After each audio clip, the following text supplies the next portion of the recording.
Mi familia se reía de mí a mis espaldas en Navidad, aunque yo pagaba sus gastos. Es un fracasado sin educación, dijo mi madre entre risas. Así que ese día decidí detener los pagos. Pero un mes después, era la noche de Navidad, y mi casa estaba llena de risas, luces y el olor a comida recién hecha. Había pasado todo el día organizando, comprando regalos y asegurándome de que nadie en la familia tuviera que preocuparse por nada. Como siempre, yo era el que ponía el dinero. No porque quisiera presumir, sino porque sentía que era mi responsabilidad. Desde que mi padre murió hace 10 años, yo me hice cargo de todo: la hipoteca de la casa de mi madre, las facturas, los gastos de mi hermana menor en la universidad. Todo salía de mi bolsillo. Nadie me lo pedía directamente, pero todos lo esperaban. Y yo, como un idiota, siempre decía que sí. Ese año no fue diferente. Había gastado miles en regalos, comida y decoraciones. Mi madre quería una cena de lujo, así que contraté un servicio de catering. Mi hermana,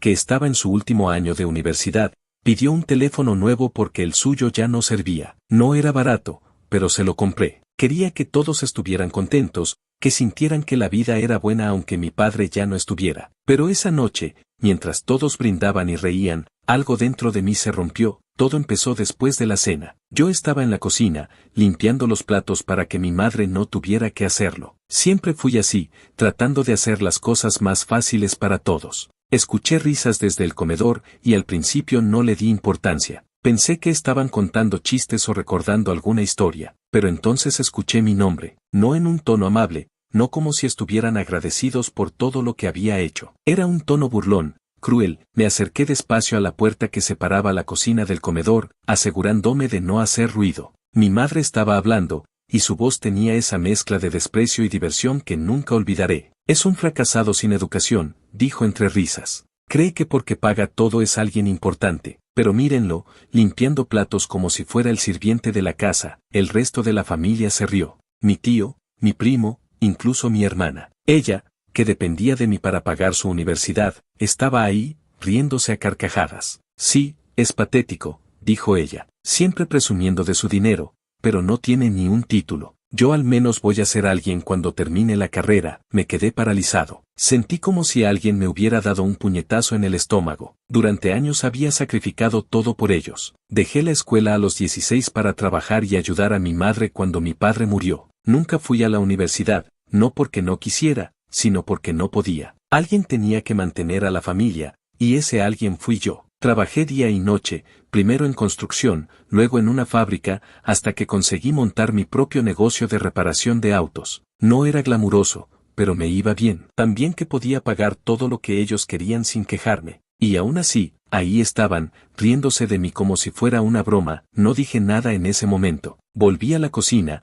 terminé de lavar los platos y me quedé callado el resto de la noche. Nadie notó que algo estaba mal. Para ellos, yo era invisible salvo cuando necesitaban algo. Me fui a casa esa noche con un nudo en el pecho, pero con una decisión clara en la cabeza: no iba a seguir siendo su cajero automático. A la mañana siguiente, llamé a mi banco. Cancelé todas las transferencias automáticas que hacía a la cuenta de mi madre. Llamé a la universidad de mi hermana y dije que no pagaría más el semestre. No fue fácil. Una parte de mí se sentía culpable, como si estuviera traicionándolos. Pero otra parte, la que todavía sentía el eco de sus risas, me decía que era lo correcto. Si creían que yo era un fracasado, que se las arreglaran solos. Pasé los días siguientes esperando alguna reacción. Nadie me llamó. Nadie preguntó por qué no había depositado el dinero de siempre. Supuse que no se habían dado cuenta todavía. Mi madre tenía algo de ahorros, y mi hermana probablemente pensaba que el pago de la universidad estaba cubierto. Pero yo sabía que no pasaría mucho tiempo antes de que notaran la diferencia. Una semana después, mi madre me envió un mensaje. No llegó el dinero este mes. ¿Hubo algún error? No respondí. No podía. Todavía sentía rabia, pero también una tristeza profunda. No era solo por lo que habían dicho, sino por lo que significaba. Para ellos, yo no era una persona. Era una fuente de dinero, nada más. El silencio duró un par de semanas más. Yo seguía con mi vida, trabajando en el taller, tratando de no pensar demasiado en lo que había hecho. Pero no podía evitar preguntarme qué pasaría cuando se dieran cuenta de que no iba a ceder. Una parte de mí quería que me pidieran disculpas, que reconocieran todo lo que había hecho por ellos. Pero otra parte, una más fría, sabía que eso no iba a pasar. Entonces, un mes después de Navidad, todo explotó. Era un sábado por la mañana. Estaba en el taller, revisando un motor, cuando mi teléfono empezó a vibrar sin parar. Eran mensajes de mi madre, uno tras otro. ¿Cómo te atreves a hacernos esto? Somos tu familia. Tu hermana no puede pagar la universidad por tu culpa. Eres un egoísta, siempre lo fuiste. Luego llegó una llamada de mi hermana. No contesté, pero dejó un mensaje de voz. Su tono no era de arrepentimiento, sino de furia. No puedes hacerme esto. Necesito ese dinero. Si no pagas, no voy a graduarme. Esto es por tu culpa. Escuchar esos mensajes me hizo sentir una mezcla de cosas. Por un lado, quería gritarles que ellos eran los egoístas, que yo no les debía nada. Por otro, sentía una punzada de culpa. Mi hermana estaba cerca de terminar su carrera, y yo sabía lo importante que era para ella. Pero luego recordé sus palabras en Navidad, riéndose de mí, llamándome patético. Y la culpa se convirtió en algo más duro, más frío. Ese día decidí que no iba a responderles.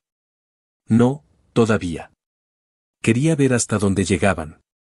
Quería saber si alguna vez reconocerían que se habían equivocado, o si solo me veían como una billetera con piernas. Los días siguientes fueron un caos. Mi madre empezó a llamar a mis tíos y primos, contándoles una versión de la historia en la que yo era el villano. Según ella, los había abandonado sin razón, dejándolos en la ruina. Nadie me llamó para preguntarme mi versión. Supongo que era más fácil creerse la historia de mi madre. Mi hermana, por su parte, empezó a enviarme mensajes en los que alternaba entre suplicar y amenazar. Por favor, no hagas esto, decía en uno. Y en el siguiente, si no pagas, te voy a odiar por siempre. Nunca pensé que mi familia, las personas por las que había dado todo, podrían hacerme sentir así. Pero ahí estaba, solo en mi taller, preguntándome si alguna vez habían valorado algo de lo que hice por ellos. Y mientras los mensajes seguían llegando, empecé a darme cuenta de algo: cortar los pagos no era solo una forma de castigarlos. Era una forma de liberarme. No sabía qué pasaría después. Una parte de mí quería que todo se arreglara, que mi madre y mi hermana entendieran lo que habían hecho y me pidieran perdón. Pero otra parte, una que crecía cada día, empezaba a aceptar que tal vez nunca lo harían. Y si ese era el caso, estaba listo para seguir adelante sin ellos. Habían pasado casi 5 semanas desde Navidad, y mi vida se había convertido en un juego de espera. Los mensajes de mi madre y mi hermana seguían llegando, cada vez más desesperados, pero yo no cedía. Me mantenía firme, trabajando en el taller, tratando de ignorar la culpa que a veces se colaba en mis pensamientos. No era fácil. Cada vez que veía sus nombres en la pantalla del teléfono, sentía un nudo en el estómago. Pero luego recordaba sus risas, sus burlas, y eso me daba fuerza para seguir adelante. Pensé que podía mantener esa distancia para siempre, que eventualmente se cansarían y me dejarían en paz. Pero no estaba preparado para lo que pasó después. Era un miércoles por la tarde. Estaba en casa, descansando después de un día largo en el taller. El sol ya se había puesto, y la única luz en mi sala venía de la televisión, que estaba encendida pero sin volumen. Entonces sonó el timbre. No esperaba a nadie, así que me levanté con cierta desconfianza. Cuando miré por la ventana, vi a mi madre parada frente a la puerta. No parecía enojada ni desesperada, como había sonado en sus mensajes. Estaba tranquila, con una expresión que no podía descifrar. En la mano llevaba un sobre blanco. Abrí la puerta, aunque una parte de mí quería ignorarla. ¿Qué quieres?, pregunté, tratando de sonar firme. Ella no respondió de inmediato. Solo me miró, con esa calma que siempre usaba cuando quería controlar una situación. «¿Puedo entrar?», dijo, como si nada hubiera pasado, como si no me hubiera insultado a mis espaldas ni me hubiera bombardeado con mensajes furiosos durante semanas. Dudé, pero al final me hice a un lado. No sé por qué lo hice. Tal vez porque, en el fondo, todavía quería creer que podía haber una explicación, una disculpa. Entró sin decir nada más y se sentó en el sofá de mi sala, cruzando las piernas como si estuviera en su propia casa. Yo me quedé de pie, con los brazos cruzados, esperando. Ella sacó un papel del sobre y lo puso sobre la mesa de centro, pero no dijo nada sobre él todavía. En cambio, habló con una voz tan tranquila que me dio escalofríos. Podemos hacer esto por las buenas o por las malas, dijo, mirándome directo a los ojos. Tú decides. Me reí, aunque no había nada de gracioso en la situación. Era una risa de incredulidad, de rabia contenida. ¿Por las buenas? ¿Después de todo lo que dijiste de mí? ¿Después de reírte en mi cara mientras pagaba sus cuentas? No tienes derecho a pedirme nada, ella no se inmutó. Solo empujó el papel hacia mí con un dedo. Léelo, dijo. Luego hablamos, tomé el papel, aunque no quería. Era un documento viejo, con las esquinas dobladas y el texto escrito en una fuente formal que apenas entendía. Mientras leía, sentí como si el suelo se abriera bajo mis pies. Era un contrato, firmado por mí cuando tenía 18 años. Decía que, tras la muerte de mi padre, yo me comprometía a hacerme responsable de los gastos alimenticios, médicos, de vivienda y personales de mi madre. Mi firma estaba al final, torpe y desordenada, como si la hubiera hecho con prisas. Recordaba vagamente ese momento, pero no los detalles. Solo recordaba a mi madre llorando, diciéndome lo devastada que estaba por la muerte de mi padre, pidiéndome que firmara algo para asegurar nuestro futuro. Yo era un niño, apenas entendía lo que hacía. Confié en ella. Y ahora, ese papel estaba frente a mí, como una trampa que había estado esperando todos estos años, no podía hablar. Mi mente daba vueltas, tratando de procesar lo que veía. Mi madre rompió el silencio. Tienes 2 días para decidir, dijo, levantándose del sofá. O vuelves a cumplir con tu responsabilidad, o me iré por lo legal. Y créeme, no quieres que haga eso. Esto es lo que te pertenece darme, no esperé a que terminara. Vete de mi casa, dije, con la voz temblando de rabia. Ya no tienes poder sobre mí.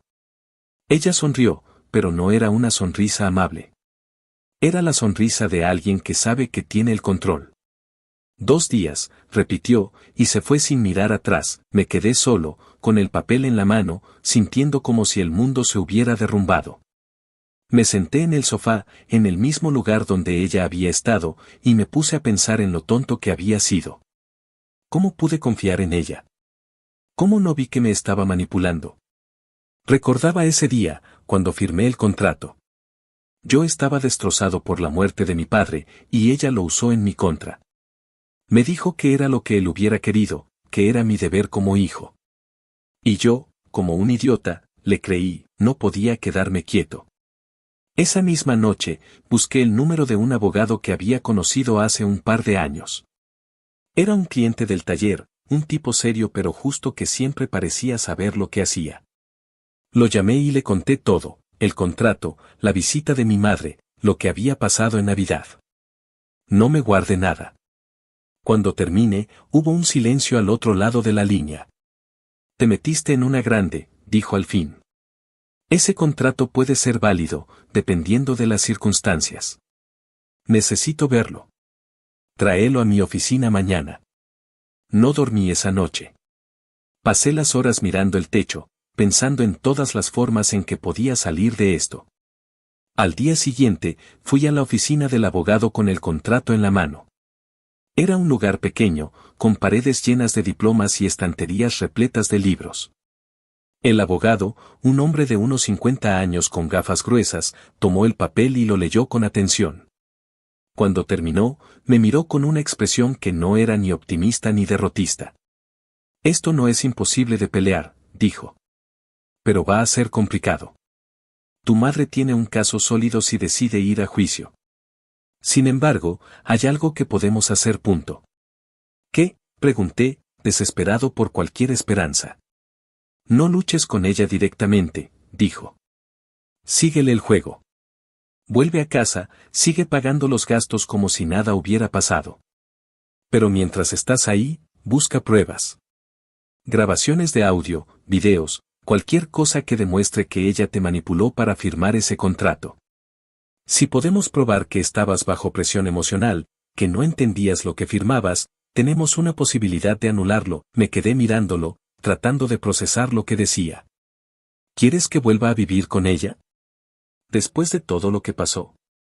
Exacto, dijo. Es la única forma. Si vas a la defensiva ahora, ella tiene la ventaja. Pero si estás cerca, puedes conseguir lo que necesitamos. Grábala hablando de cómo te convenció o si te trata mal psicológicamente. Todo eso sirve. Mientras tanto, yo revisaré el contrato, buscaré lagunas legales, cualquier cosa que nos ayude. No me gustaba la idea. Nada en mí quería volver a esa casa, a fingir que todo estaba bien mientras mi madre y mi hermana seguían viéndome como un fracaso. Pero no veía otra salida. Si iba a juicio sin pruebas, podía perder todo lo que había construido. Mi negocio, mi casa, mi libertad. No podía permitirlo. Está bien, dije al fin. Lo haré. El abogado asintió. Bien. Empieza mañana. Y ten cuidado. Tu madre no es tonta. Si sospecha algo, va a ser más difícil. Esa noche, mientras empacaba una maleta con lo necesario, sentí una mezcla de miedo y determinación. No sabía si iba a funcionar, pero tenía que intentarlo. Al día siguiente, llamé a mi madre y le dije que estaba dispuesto a volver, que seguiría pagando todo. Su voz sonó triunfante, como si hubiera ganado una batalla. Sabía que entrarías en razón, dijo. No respondí nada. Solo colgué. Cuando llegué a la casa, todo parecía igual que antes, el mismo sofá viejo, el mismo olor a comida en la cocina, la misma tensión en el aire. Mi madre me recibió con una sonrisa que no llegaba a sus ojos. Mi hermana ni siquiera me miró, solo pasó por mi lado como si yo no existiera. Pero no importaba. Esta vez, no estaba ahí para complacerlas. Estaba ahí para recuperar mi vida. Volver a vivir con mi madre fue como caminar sobre un campo minado. Cada día era una prueba de paciencia, de fingir que todo estaba bien mientras sentía sus ojos clavados en mí, esperando que cometiera un error. Pero yo tenía un plan, y no iba a dejar que ella me rompiera otra vez. Desde el primer día, llevé una grabadora pequeña en el bolsillo de mi pantalón. Era una de esas que apenas hacen ruido, perfecta para capturar lo que necesitaba sin que nadie sospechara. Sabía que tenía que ser cuidadoso. Mi madre no era tonta, y si notaba algo raro, todo se iría al diablo. Al principio, no fue fácil. Mi madre se aprovechó del contrato desde el momento en que puse un pie en la casa. No perdía la oportunidad de recordarme quién mandaba. Si no haces lo que digo, ya sabes lo que pasará, decía con una sonrisa fría. Me pedía que comprara cosas caras, que pagara facturas que ni siquiera eran necesarias. Una vez, cuando le dije que no podía gastar tanto en una televisión nueva, se puso furiosa. Eres un inútil, gritó, tan cerca de mi cara que sentí su aliento. Si no fuera por mí, no tendrías nada. Haz lo que te digo o te arrepentirás. Grabé todo eso, asegurándome de que la grabadora estuviera encendida.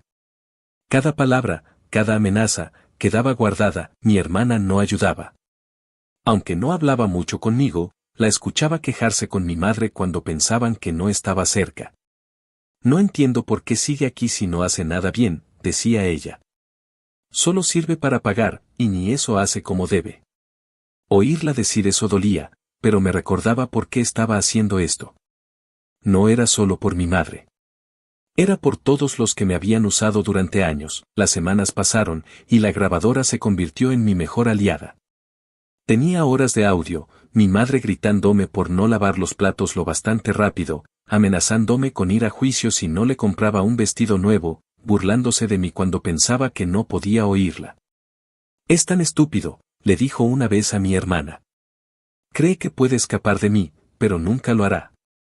Cada grabación era como una pequeña victoria, pero sabía que necesitaba algo más grande, algo que probara no solo que me manipulaba ahora, sino que lo había hecho desde el principio. El momento llegó un día que no esperaba.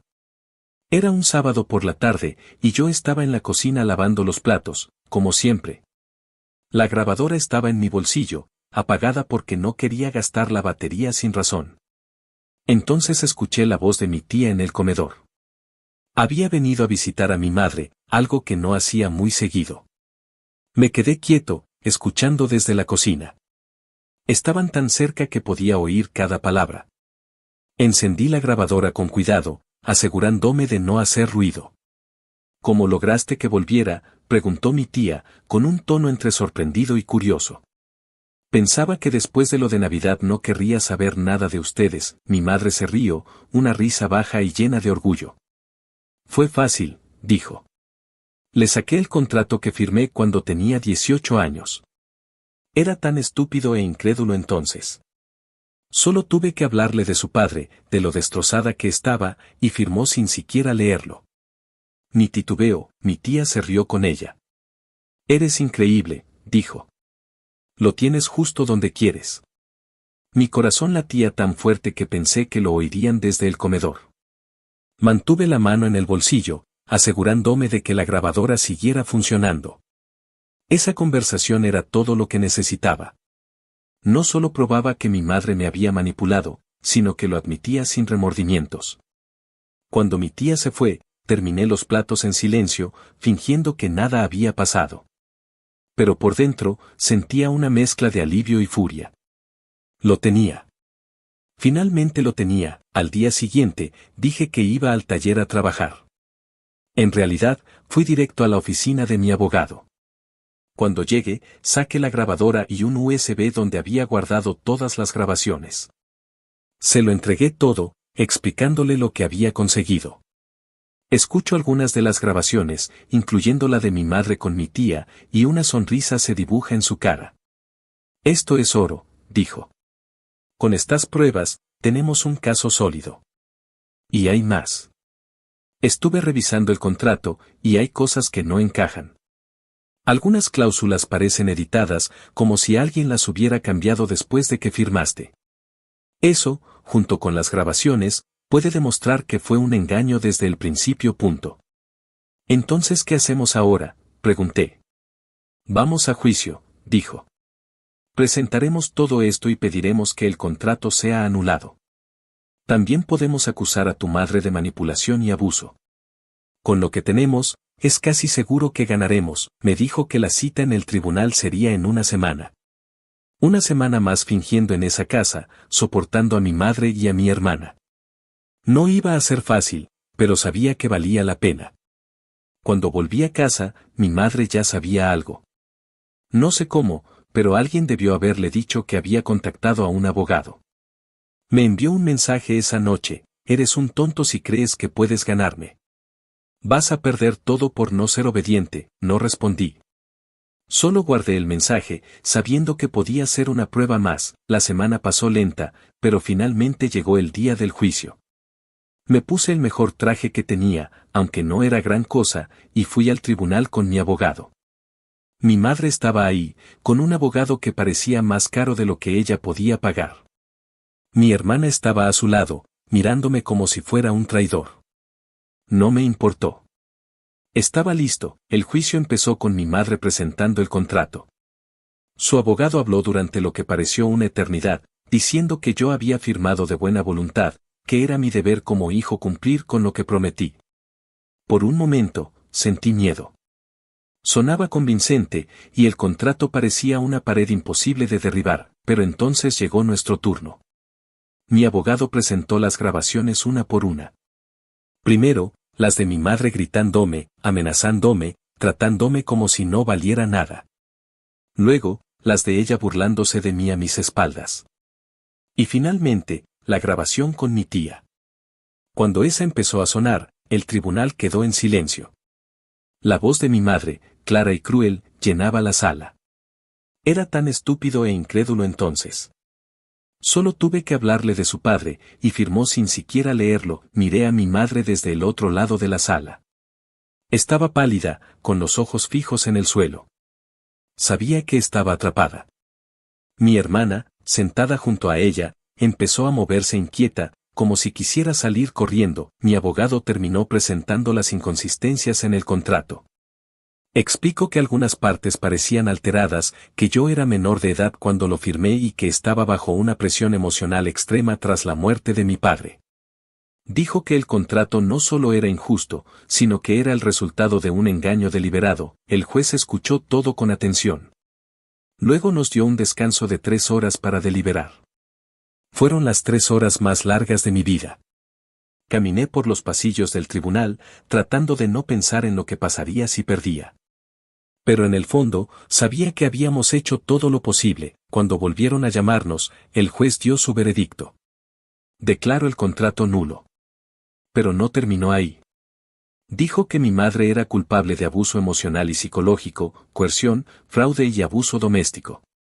La condenaron a 4 años en la cárcel. Cuando escuché eso, sentí una paz que no había sentido en años. No era alegría, no exactamente. Era como si un peso enorme se hubiera levantado de mis hombros. Miré a mi madre una última vez. Estaba inmóvil, con la cara blanca como el papel. Mi hermana, a su lado, empezó a llorar. No sentí pena. No después de todo lo que habían hecho. Salí del tribunal y le di la mano a mi abogado. Gracias, le dije, y lo dije en serio. Sin él, no lo hubiera logrado. Me sonrió y me dijo que me lo merecía. Cuando llegué a mi casa esa noche, me senté en el sofá y miré alrededor. Era solo mía ahora, sin nadie que me dijera qué hacer, sin nadie que me usara. Por primera vez en mucho tiempo, sentí que podía respirar. No sabía qué haría después, pero una cosa era segura, iba a vivir mi vida para mí.